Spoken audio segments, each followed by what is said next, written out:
யாரா ஜாஸ்தி தாசியா தாசினா செவடியா தானா தோடதான் செவடியா 1050 ரூபாய் கட்டிட்டா 1050 ரூபாய் கேலி அப்ப என் பணம் போயிட்டாவா ஐயோ செவடியா மேடம் செவடியா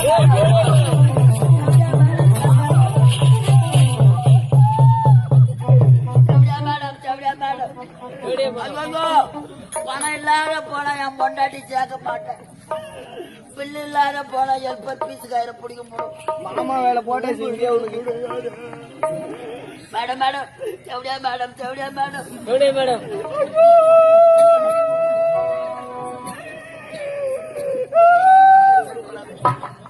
மேடம் மேடம் மேடம் பில்லு கொடுங்க மேடம் வர முடியாது இல்லைன்னா ஒரு வேலைனா கொடுங்க என்கிட்ட என்னடா வேலை இருக்க போகுது நான் மாதிரி செவடியா வீட்டுல என்ன வேலை இருக்க போகுது